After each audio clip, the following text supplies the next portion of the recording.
Good evening friends, मैं doctor Sandeep Kumar Mishra, MS Ayurveda general surgeon हूँ।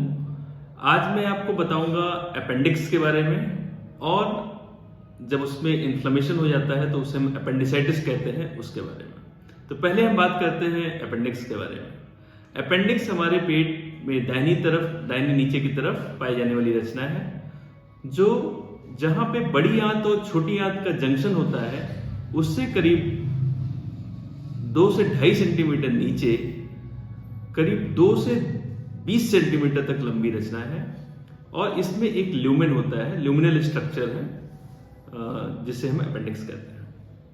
अब इसकी पोजीशन अलग अलग होती है। कई बार ये प्री इलियल पोजीशन होती है, पोस्ट इलियल पोजीशन होती है, रेट्रोसिकल पोजीशन होती है। सबसे कॉमन रेट्रोसिकल पोजीशन होती है।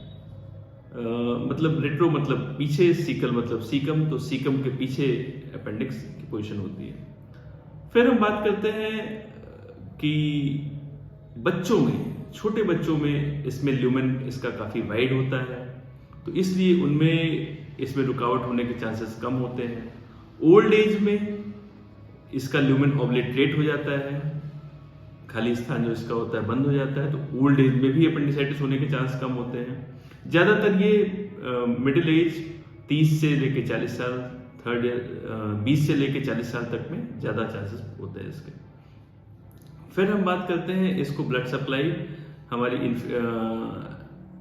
इलियोकोलिक आर्टरी होती है, उसकी ब्रांच होती है पेंडिकुलर आर्टरी, वो इसको सप्लाई करती है। कई बार उसमें ब्लॉकेज आ जाता है या थ्रोम्बस बन जाता है, तो उसकी वजह से अपेंडिक्स में गैंग्रीन या नेक्रोसिस या अल्सर्स बनने के चांसेस होते हैं। फिर हम बात करते हैं कि कुछ कंजेनिटल एनोमलीज होती हैं, जो बचपन से ही कई बार अपेंडिक्स नहीं पाया जाता है। कई बार डुप्लीकेशन ऑफ अपेंडिक्स होता है, 2 अपेंडिक्स पाए जाते हैं।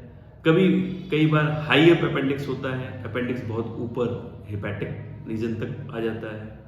कई बार साइटस इन्वर्सस होता है, जिसमें लेफ्ट साइड में अपेंडिक्स पाया जाता है किसी में।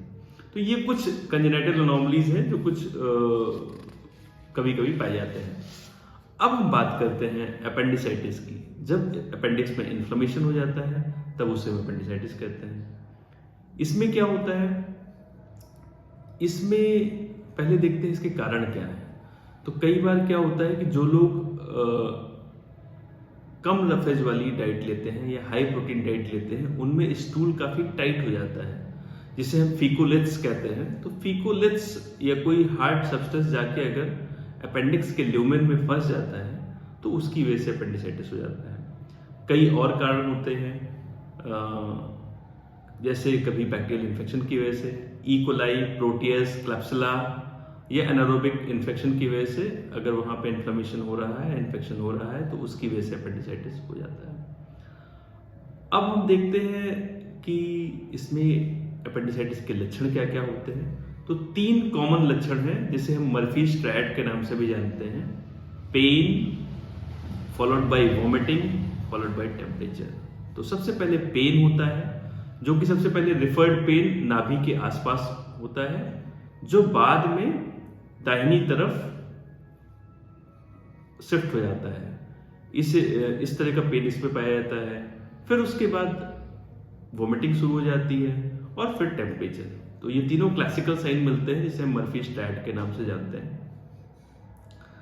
अब हम बात करते हैं कि इस तरह का मरीज जब हमारे पास आता है तो हम क्या जांचें कराते हैं। तो हम सीबीसी कराते हैं। सीबीसी कराते हैं तो उसमें देखते हैं कई बार टीएलसी बढ़ा हुआ पाया जाता है, अबव 10,000 पाया जाता है।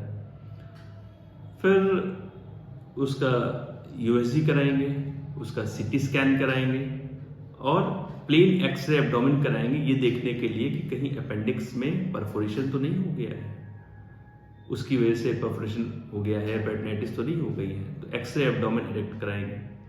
इनको कराने के बाद फिर अगर हमें लगता है कि अपेंडिसाइटिस हो गई है, तब फिर आगे हम देखते हैं कि मरीज हमारे पास कब पहुंचा है। अगर शुरुआत में पहुंचा है एक्यूट अपेंडिसाइटिस में, तब फिर इमीडिएट सर्जरी प्लान करते हैं।